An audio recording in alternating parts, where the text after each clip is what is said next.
This is a rare Ethiopian Orthodox Bible manuscript, handwritten in Ethiopia's sacred liturgical language. Here is, they told us, Jesus' final words after the resurrection were already known. Quoted, translated, locked into history. But deep in the highlands of Ethiopia, inside an ancient Bible the world rarely talks about, scholars have uncovered a passage that was never meant to be seen. Words spoken after the resurrection that don't appear in any modern scripture. This manuscript predates many Western biblical texts, preserved for centuries in isolation, untouched by councils, edits, or empire politics. And what it contains is unsettling. These aren't poetic blessings or gentle farewells. They are direct, urgent, and strangely prophetic words that challenge how we understand the resurrection itself and what Jesus expected to happen next. For years, these verses were dismissed as legend, too dangerous, too disruptive, too different. But now, high-resolution scans and renewed translations are forcing scholars to look again. Before we reveal what those resurrection words actually say, take a second to subscribe. Because discoveries like this don't stay hidden for long. The Bible, the world forgotten. Most people grow up believing the Bible has always existed in one fixed final form. Same books, same structure, same story everywhere. But that idea quietly falls apart the moment you look at Ethiopia. The Ethiopian Orthodox Church safeguards one of the oldest and most complete biblical traditions on earth. Their Bible doesn't stop at the familiar list most people know today. It contains 81 books, far more than the Protestant Bible, which includes only 66. That means entire writings, teachings, and narratives were never passed down to most of the world. Not lost accidentally, but left behind through centuries of decisions, debates, and power struggles. To understand how this happened, you have to go back to the 4th century. While Christianity was still defining itself, missionaries from Syria traveled south to the kingdom of Aksum, modern-day Ethiopia. They didn't bring a trimmed, finalized Bible. They arrived carrying a vast library of sacred writings, gospels, histories, and teachings that were still considered valid and authoritative at the time. Elsewhere, especially in the Roman world, church leaders would later argue over which texts were acceptable and which were not. Councils were held. Books were rejected. Some were banned outright. But Ethiopia stood apart from all of this. Geographically isolated in the highlands and politically independent, the Ethiopian church was never forced to conform to Rome's rules. No empire rewrote their beliefs. No council demanded revisions. So they preserved everything carefully, faithfully, generation after generation. While the rest of the Christian world narrowed its canon, Ethiopia kept the original breadth intact. And for nearly 2,000 years, these ancient texts survived in plain sight, quietly waiting, while much of the world forgot they ever existed. The Covenant of the 40 Days. Among the many ancient writings preserved in Ethiopia, one stands out as especially powerful and unsettling. It's called the Mashafi Kedan, often translated as the Book of the Covenant. According to Ethiopian tradition, this text records what Jesus taught his disciples during the 40 days after the resurrection, before he ascended into heaven. Not sermons meant for crowds, not parables for the public, but private instructions spoken when everything was already accomplished. And the voice of Jesus in this book is strikingly different from the image many people are used to. Here he doesn't speak only as a wandering teacher or moral guide. He speaks as the ruler of heaven and earth, calm, authoritative, and deeply serious. His message is clear. His followers are to carry God's kingdom into the world, but not through force, politics, or violence. Their real power would come from the Holy Spirit, not institutions or armies. What happens inside the human heart, he teaches, matters far more than any building, ritual, or outward display of faith. Then the tone shifts. Jesus warns that his words will eventually be twisted. His name will be used for status, wealth, and control. He describes a future where people loudly claim devotion to him, yet live far from what he taught. Massive temples will rise covered in gold and stone, while the true temple, the human soul, is neglected. Those warnings feel uncomfortably familiar today, but the text goes even further. Jesus speaks of wars fought in his name, of lies being accepted as truth, and of sincere believers being pushed into silence. One line cuts especially deep. "Blessed are those who suffer for my name, not in word, but in silence." This is a Jesus who stands with the unseen and the forgotten. Those who believe quietly, deeply, and honestly, even when the world isn't listening, the apocalypse they left out. The warnings Jesus gives in the Ethiopian texts don't stop with quiet corruption or misplaced faith. According to these writings, what he reveals next is far darker and far more disturbing than anything found in the book of Revelation.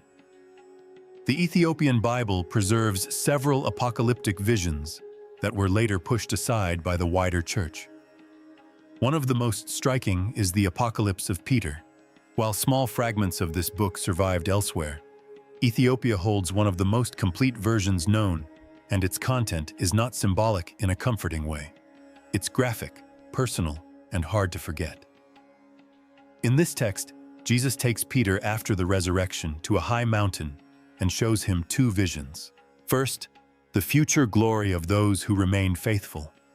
But then comes the second vision, the fate of the corrupt. What Peter sees is not abstract punishment, it's precise and targeted. Those who twisted justice and took bribes are shown standing in rivers of fire. Those who lied under oath are forced to chew their own tongues in agony. Each punishment reflects the sin itself. The detail is so vivid that later works like Dante's Inferno feel restrained by comparison. There's no poetic distance here.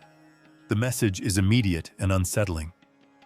Why would Jesus reveal something so terrifying to his closest disciple? According to the text, this wasn't meant to satisfy curiosity or inspire fear alone.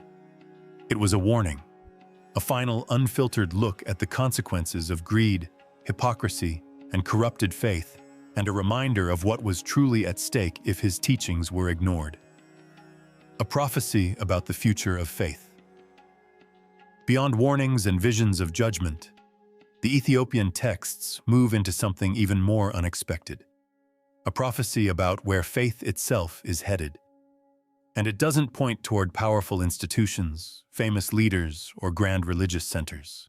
According to these writings, Jesus speaks of a time in the last days when his voice will rise again, but from places no one is watching, from deserts and mountains, from distant lands, from the descendants of people who were once enslaved, ignored, or pushed to the margins of history. His spirit, he says, will not flow through the powerful, but through those the world overlooks. That idea quietly turns the traditional image of the church upside down. Instead of truth descending from authority, it rises from humility. Instead of being announced from thrones or pulpits, it emerges from silence, suffering, and perseverance. Faith in this vision isn't something owned or controlled. It's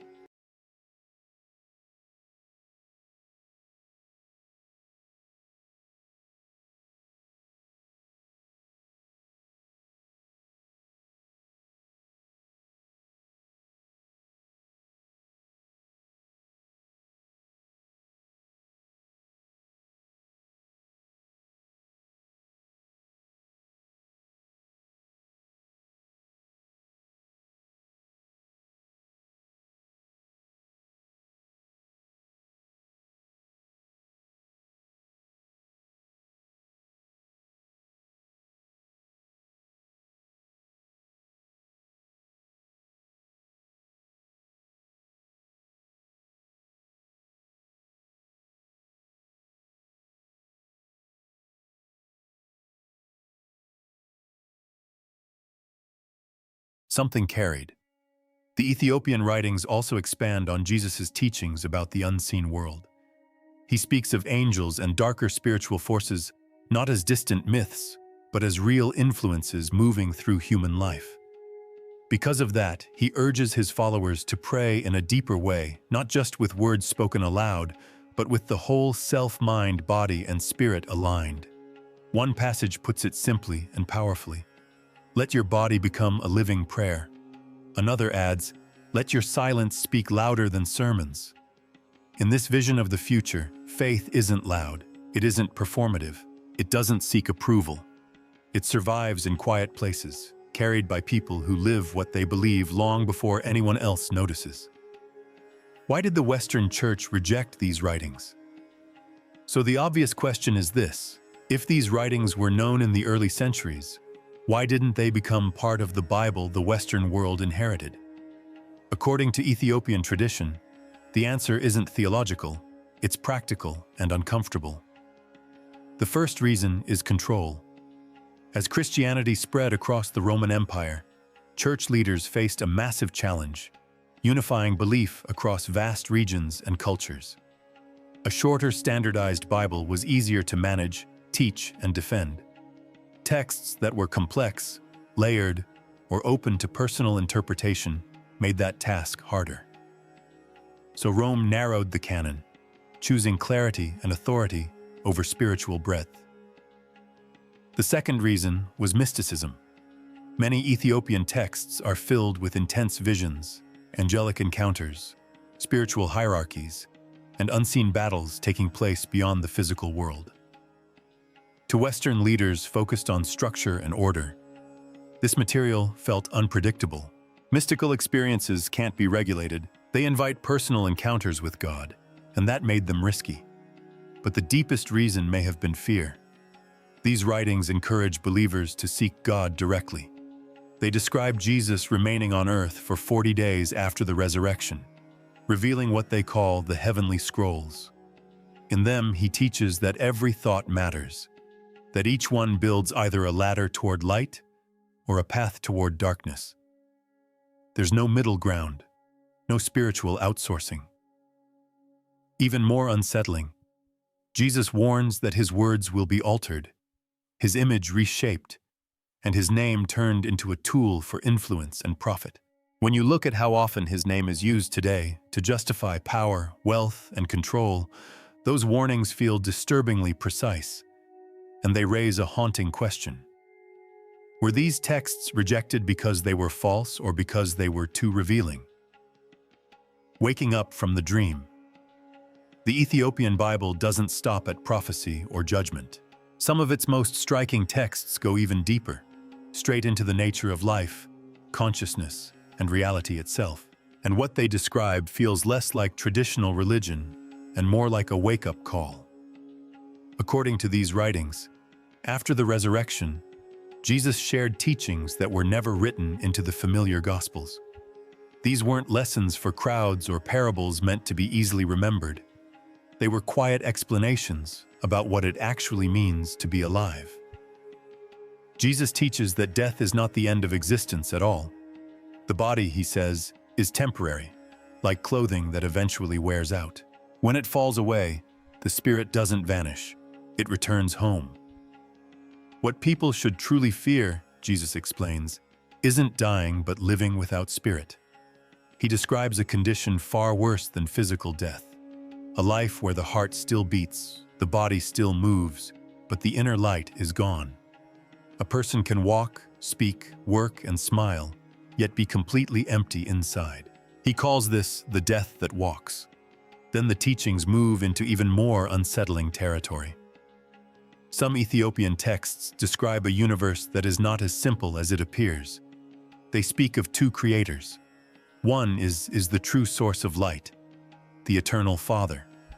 The other is a lesser being, a builder of shadows, who in pride shaped the physical world without understanding the greater light above him, blind to what he lacked.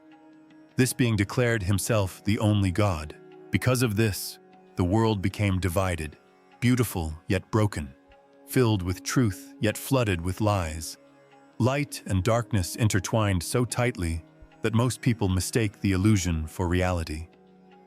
In this view, Jesus didn't come merely to forgive wrongdoing. He came to awaken humanity, to pull people out of a dream they didn't know they were trapped in. A false world that distracts, numbs, and keeps the soul asleep. Yet, the message is not hopeless. These texts insist that the true light was never fully lost. It still exists inside everything, even within darkness itself. Every soul, they say, carries a hidden spark, and the purpose of life is to find it, protect it, and return it to the eternal light from which it came. Not escape the world, but wake up within it. The final prophecy. According to the Ethiopian writings, Jesus' final words before his ascension were not about dates, disasters, or the end of the world as people usually imagine it. They were about the end of something quieter and far more dangerous. He warned that a time would come when love would grow cold and faith would turn into a performance. People would speak his name freely, sing loudly, and follow rituals perfectly, yet their hearts would be empty. Worship, he said, would become something done with the mouth, not lived from within. But the prophecy doesn't end in despair. In that same age, Jesus promises that his Spirit will rise again, not in grand cathedrals or places of power, but in people who are calm, wounded, searching, and overlooked. His presence would move where religion itself, could not reach. The proud, he says, would miss it completely, but the broken would recognize it instantly. The writings describe this encounter as fire. Not fire that destroys, but fire that awakens. A moment that burns away illusion and fear, leaving only what truly matters. It's the sudden clarity that comes when life strips everything else away and reveals the truth at the center. And that truth is simple. The kingdom of God is not distant or hidden in the heavens. It is not owned by institutions or guarded by authority. It already exists within every person. The soul, according to these teachings, is the true temple, and awakening to that reality is the final prophecy fulfilled. How Ethiopia became the guardian of these secrets. So why did these ancient teachings survive in Ethiopia when they vanished almost everywhere else? The answer lies in Ethiopia's history, one unlike any other. Ethiopia is one of the oldest continuous civilizations on Earth.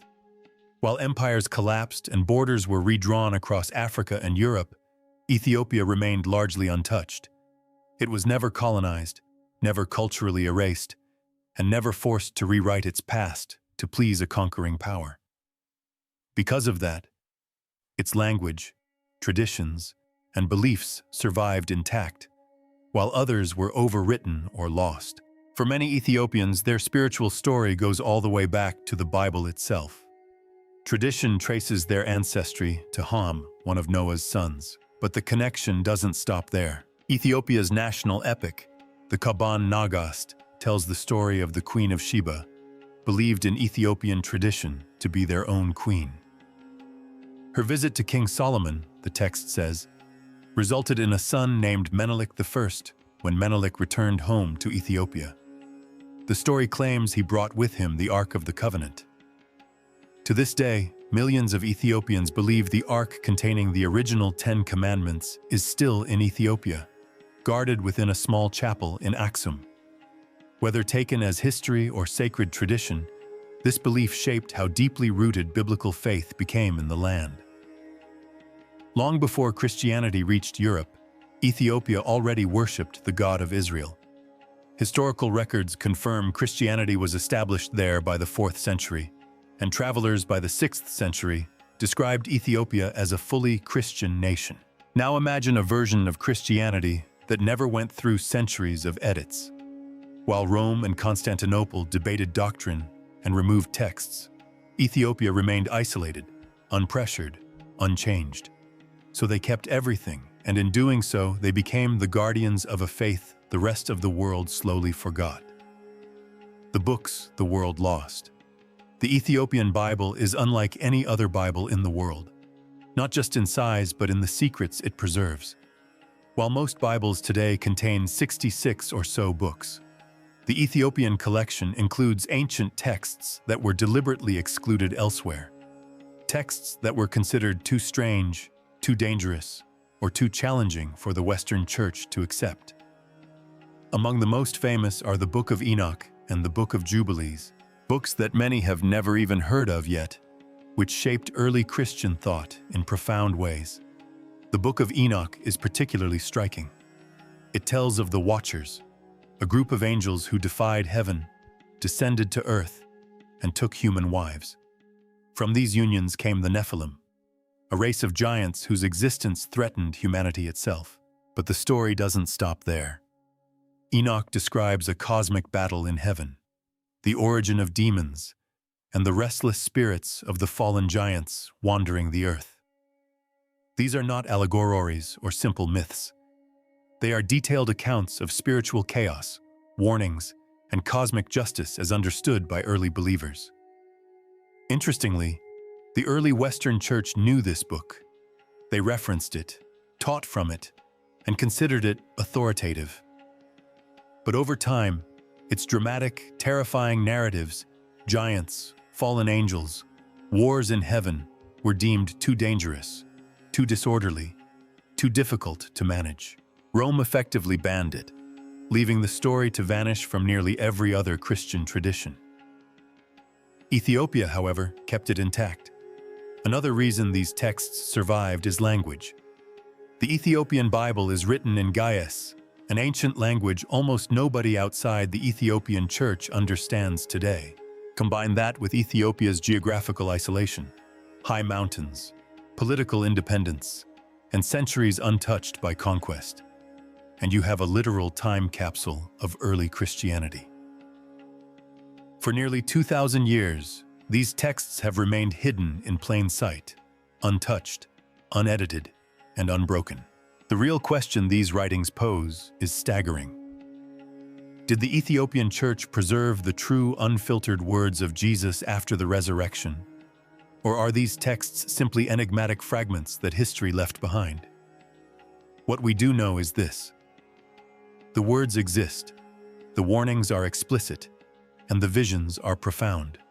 They challenge the version of Christianity most of the Western world has inherited.